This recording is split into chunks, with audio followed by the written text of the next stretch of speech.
নমস্কার, বাংলা সেরা গল্পে সবাইকে জানাই স্বাগত। শুরু করছি মুন্সী প্রেমচন্দ্রের লেখা গল্প নিমকের দারোগা। তাহলে শুরু করি গল্প নিমকের দারোগা। নিমকের নতুন দপ্তরটি যখন খোলা হলো এবং ঈশ্বর দত্ত এই বস্তুটির ব্যবসা নিষিদ্ধ হয়ে গেল, তখন লোকে লুকিয়ে চুরিয়ে এর ব্যবসা করতে লাগল। অনেক রকমের ছল চাতুরির সূত্রপাত হলো। কেউ ঘুষ ঘাস দিয়ে কাজ হাসিল করত, কেউ বা চালাকি করে। অফিসারদের পোয়াবারো। পাটোয়ারিগিরির সর্বসম্মানিত পদ ছেড়ে ছুড়ে দিয়ে লোকে এই দপ্তরের বরকন্দাজগিরি করত। এখানকার দারোগাদের জন্য তো উকিলদের জিভেও জল আসত। যুগটা ছিল এমন যখন ইংরেজি শিক্ষা আর খ্রিস্ট ধর্মকে লোকে ভাবত একই জিনিস। ফার্সির প্রাবল্য ছিল। প্রেমের উপাখ্যান আর শৃঙ্গার রসের কাব্য পড়ে ফার্সি জানা মানুষেরা সর্বোচ্চ পদগুলোয় বহাল হয়ে যেতেন। মুন্সী বংশীধরও জুলেখার বিরহগাথা শেষ করে মজনু ও ফরহাদের প্রেম বৃত্তান্তকে নল ও নীলের লড়াই এবং আমেরিকা আবিষ্কারের চাইতেও অনেক বেশি গুরুত্বপূর্ণ ধরে নিয়ে রোজগারের খোঁজে বেরোলেন। তবে তার পিতা ছিলেন একজন অভিজ্ঞ পুরুষ। ছেলেকে বোঝালেন, বাবা, সংসারের দুর্দশা তো দেখতে পাচ্ছ। ধার দেনার বোঝার নিচে চাপা পড়ে আছি। মেয়েগুলো রয়েছে, ওরা তো দূর্বা ঘাসের মতো বেড়ে উঠছে।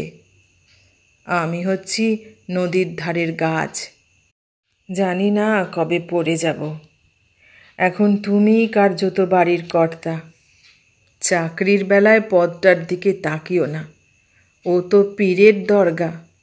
লক্ষ্য রাখবে ঢাকা দেওয়া চাদরটার ওপর কে কি ফেলছে। এমন চাকরি খুঁজবে যেখানে কিছু উপরি আয় আছে। মাসকাবারি মাইনে তো পূর্ণিমার চাঁদ, যা একটি দিন দেখা দিয়ে তারপর খইতে খইতে শেষে উবে যায়।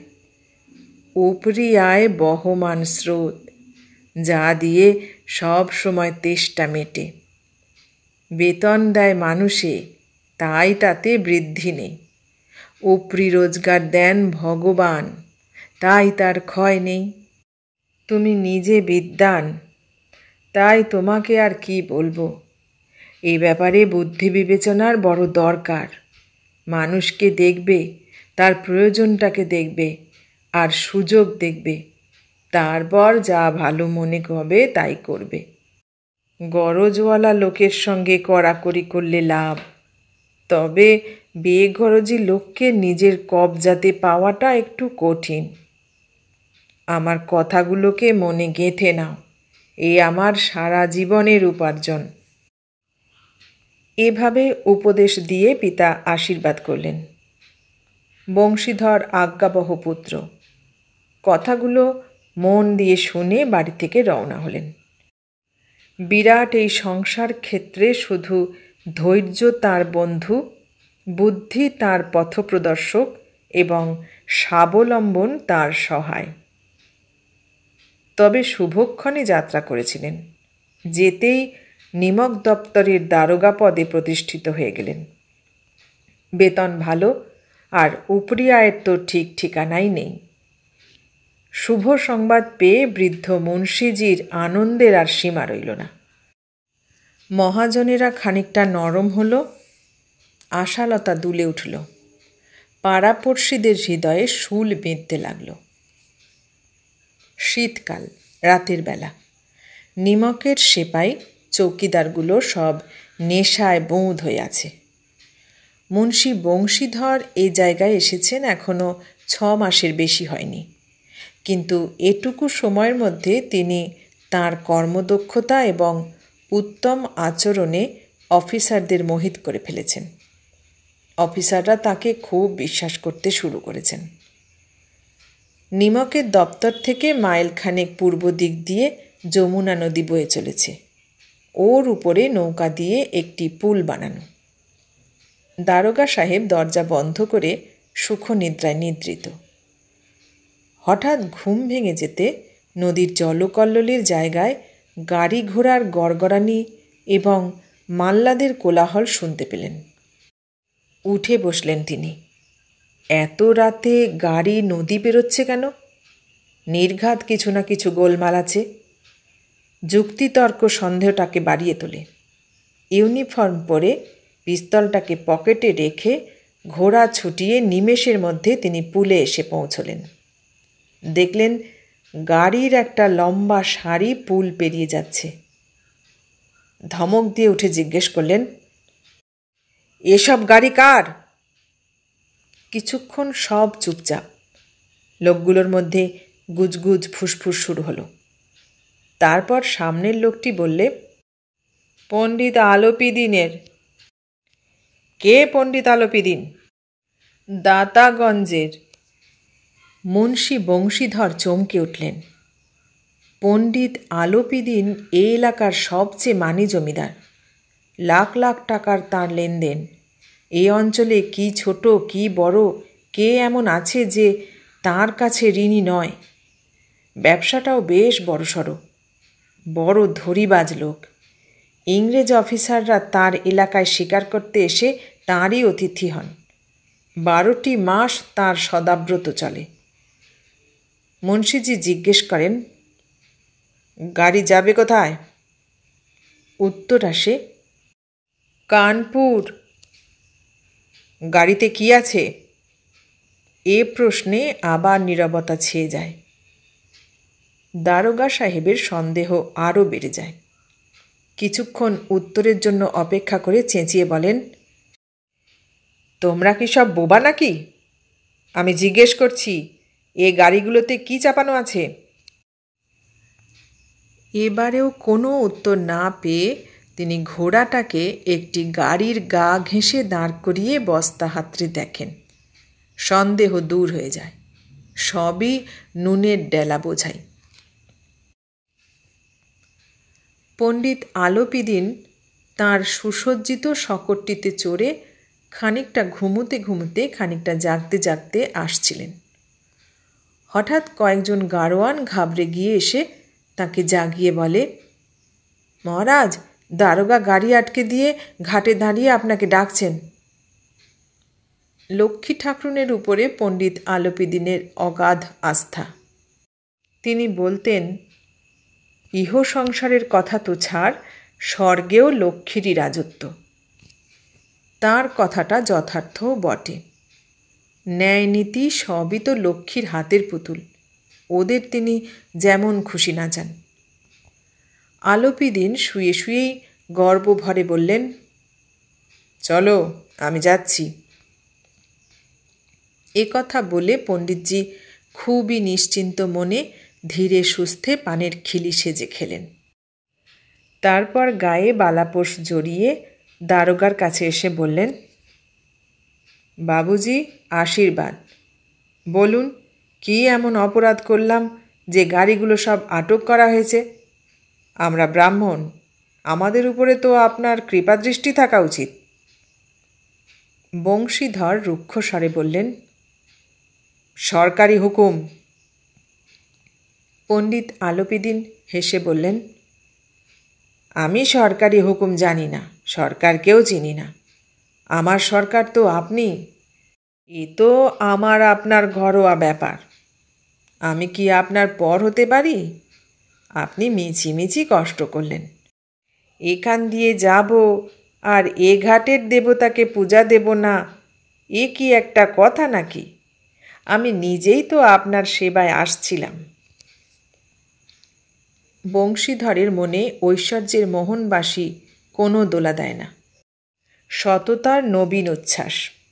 গর্জে উঠে বলেন, যারা কানাকড়ির দামে ধর্ম বেচে দেয় সে নিমক হারামদের দলে আমি নেই। আপনাকে আটক করা হলো। আইন অনুসারে আপনাকে চালান করা হবে। ব্যাস, বেশি কথা বলার সময় নেই আমার। জমাদার বদুল সিংহ, একে হাজতে নিয়ে চলো, আমি হুকুম দিচ্ছি।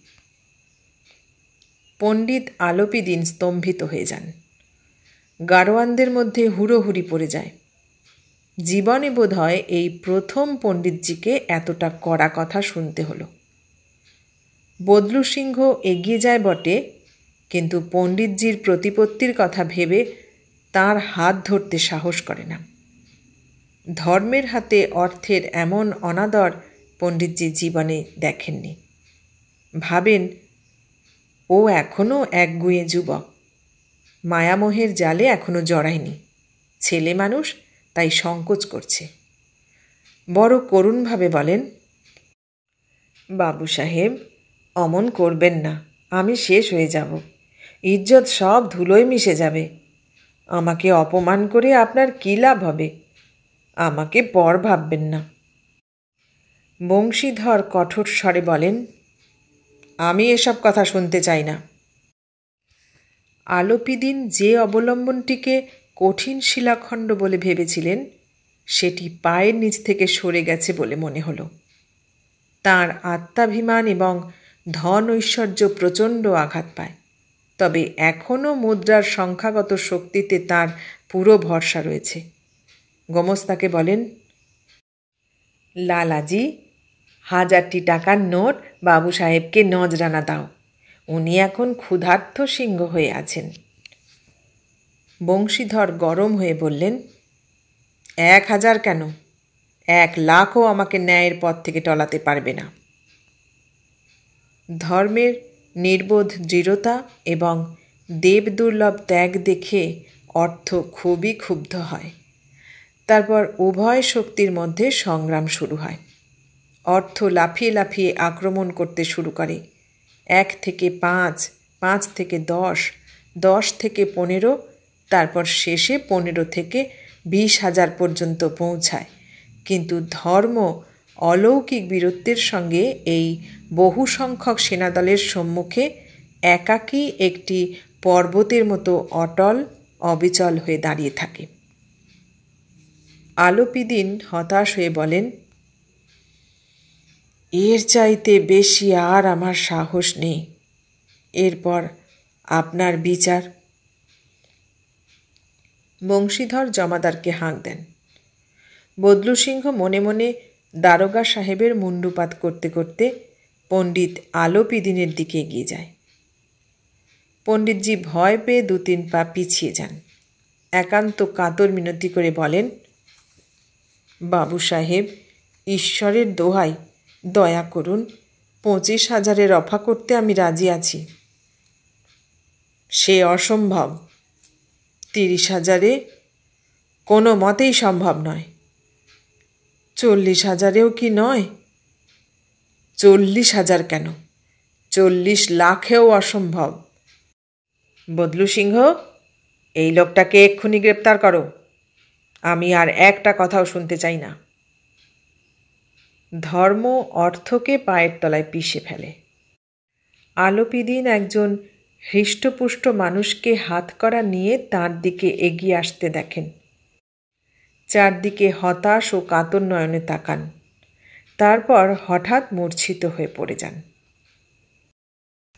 জগৎ সংসার সে সময় ঘুমোচ্ছিল বটে, কিন্তু তার জিভটা জেগেছিল।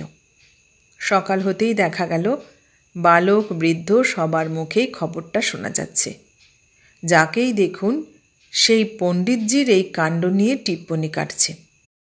নিন্দার বৃষ্টি হচ্ছে যেন পৃথিবী থেকে। এখন পাপীর পাপতাপ শেষ হয়ে গেছে।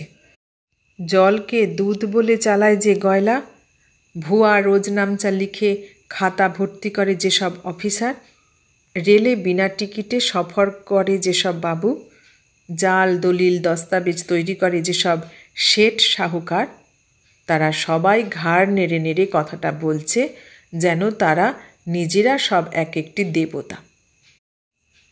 পরদিন পণ্ডিত আলোপিদিন যখন অভিযুক্ত হয়ে কনস্টেবলদের সঙ্গে হাতে হাত করি মনে গ্লানি ও ক্ষোভ নিয়ে লজ্জায় মাথা হেঁট করে আদালতের দিকে যান, তখন সারা শহরে হুলস্থুল পড়ে যায়। মেলাতেও বোধহয় সবার চোখ এতটা ব্যাকুল থাকে না। ভিড়ের চোটে ছাদে আর দেওয়ালে কোনো তফাৎ ছিল না। তবে আদালতে পৌঁছুতেই যেটুকু দেরি। পণ্ডিত আলোপিদিন এই বিশাল বনের সিংহ। অফিসাররা তার ভক্ত, আমলারা তার সেবক, উকিল মোক্তাররা তার আজ্ঞাবহ আর আরদালি, চাপরাশি ও চৌকিদারেরা তার বিনা মাইনের গোলাম। তাকে দেখেই লোকেরা চারদিক থেকে ছুটে আসে। সবাই অবাক। অবাক একথা ভেবে নয় যে আলোপিদিন কেন এ কাজ করলেন, বরং একথা ভেবে যে আইনের হাতে উনি ধরা পড়লেন কি করে।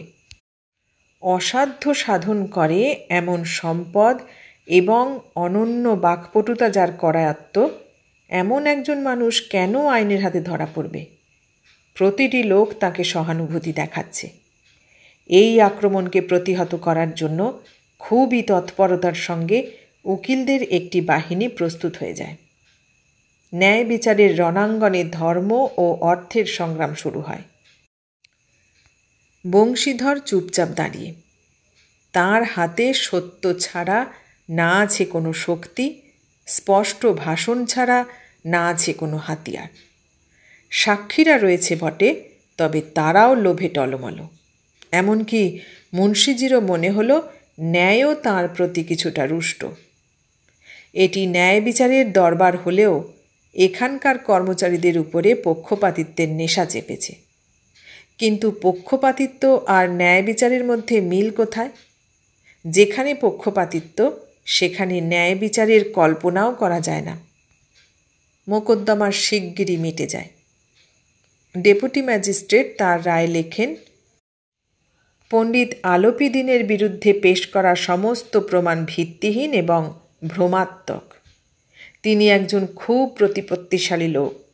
সামান্য লাভের জন্য এমন দুঃসাহস করবেন, এটা কল্পনাতীত।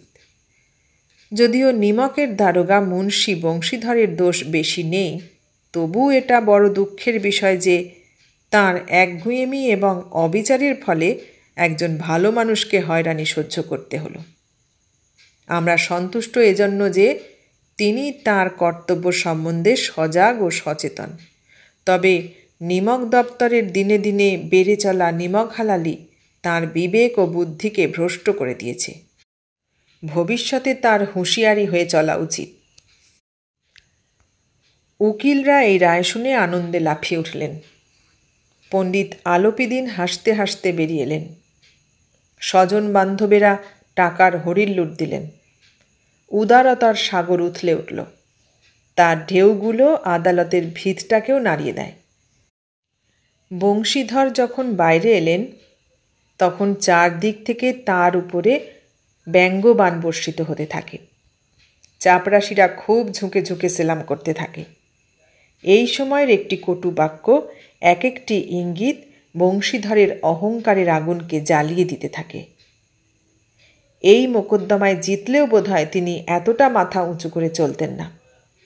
আজ সংসারে একটা দুঃখজনক বিচিত্র অভিজ্ঞতা হলো তার। দেখলেন, ন্যায়নিষ্ঠা এবং বিদ্যাবত্তা, লম্বা চওড়া উপাধি, বড় বড় দাড়ি আর ঢোলা আচকান কোনোটিই সত্যিকারের সম্মানের পাত্র নয়।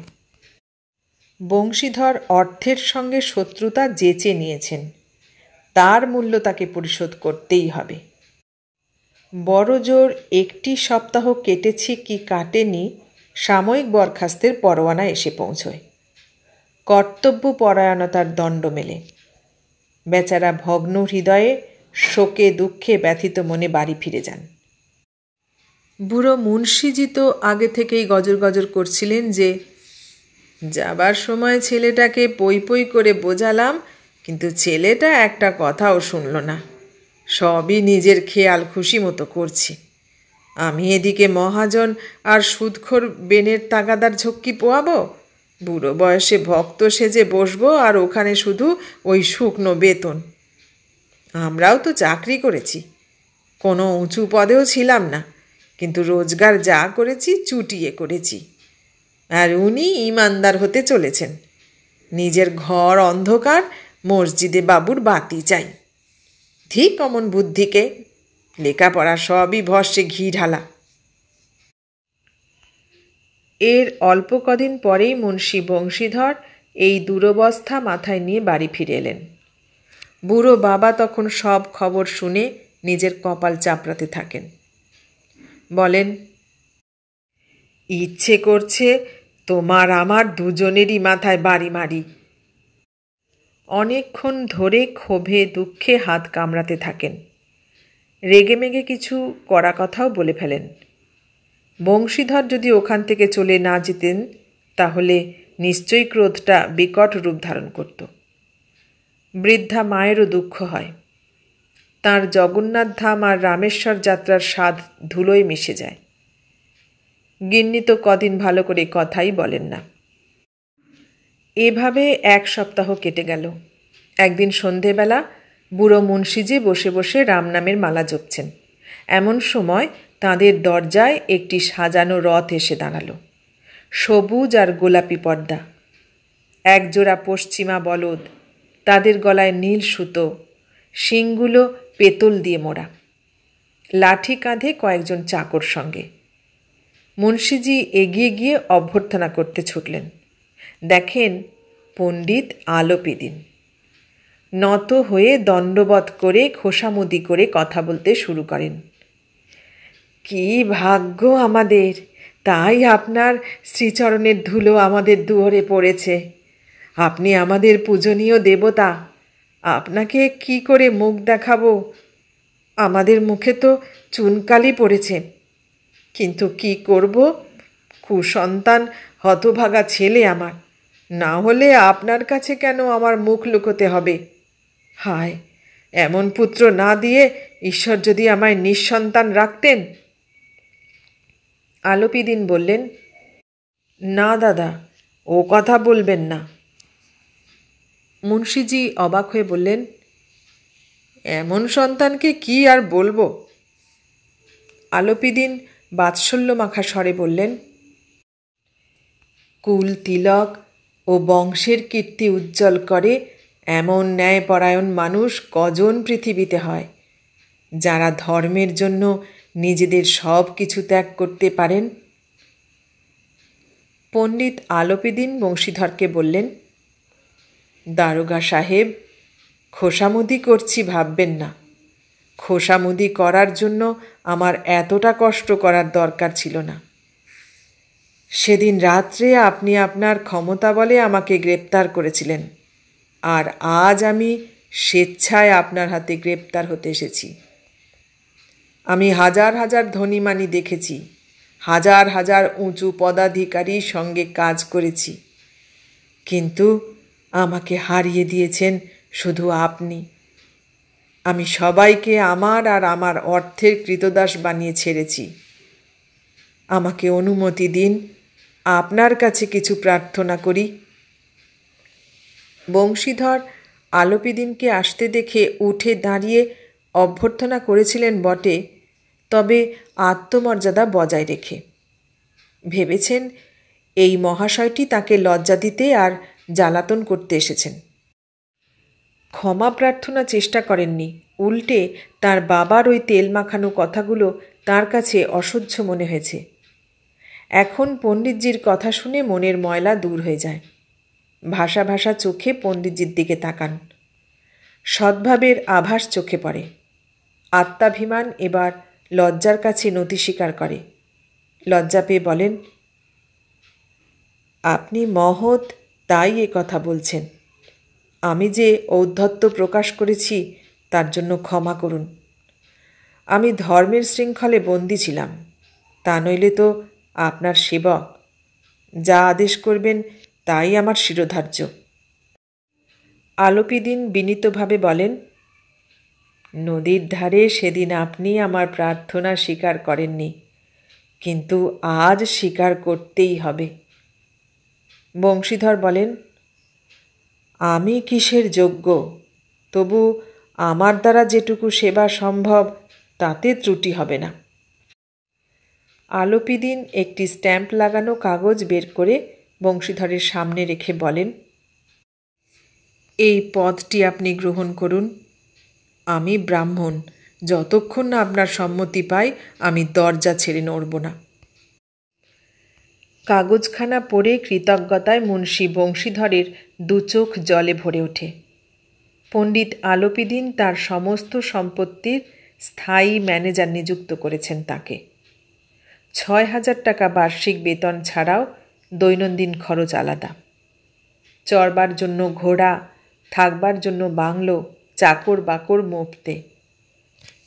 কম্পিত স্বরে বলেন, পণ্ডিতজি, আপনার উদারতার প্রশংসা করতে পারি, আমার এমন ভাষা নেই, কিন্তু আমি যে এই উচ্চ পদের যোগ্য নই। আলোপিদিন হেসে বলেন, এখন আমার একজন অযোগ্য মানুষই দরকার। বংশীধর গম্ভীরভাবে বলেন, এমনিতেই আমি আপনার সেবক। আপনার মতো কীর্তিমান সজ্জন পুরুষের সেবা করা আমার পক্ষে সৌভাগ্যের কথা। কিন্তু আমার না আছে বিদ্যা, না আছে বুদ্ধি, না তেমন চরিত্রগুণ যা এসব অভাবগুলোকে পূরণ করে দেয়। এমন একটি গুরুত্বপূর্ণ পদের জন্য একজন বড়, অভিজ্ঞ ও কর্মদক্ষ মানুষের প্রয়োজন।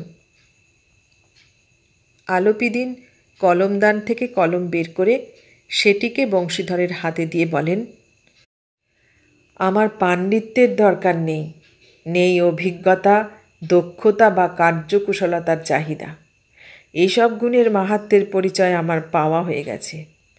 এবার সৌভাগ্য এবং শুভ যোগাযোগ আমাকে এমন একটি রত্নের সন্ধান দিয়েছে যার কাছে যোগ্যতা এবং বিদ্যাবত্তার উজ্জ্বলতা ম্লান হয়ে যায়। এই নিন কলম, বেশি চিন্তাভাবনা করবেন না, দস্তখতটি করে দিন। পরমেশ্বরের কাছে শুধু এটাই প্রার্থনা, তিনি আপনাকে যেন চিরকাল নদী তীরের সেই স্পষ্টভাষী, উদ্ধত, কঠোর অথচ ধর্মনিষ্ঠ দারোগা করে রাখেন। বংশীধরের চোখ ছলছল করে ওঠে। কৃতজ্ঞতায় তাঁর হৃদয়ের ক্ষুদ্র পাত্রখানি ছাপিয়ে পড়ে। আর একবার পণ্ডিতজির পানে ভক্তি ও শ্রদ্ধাপূর্ণ দৃষ্টিতে তাকান। তারপর কাঁপা হাতে ম্যানেজারির কাগজখানিতে হস্তাক্ষর দিয়ে দেন। আলোপিদিন আনন্দে তাকে বুকে জড়িয়ে ধরেন।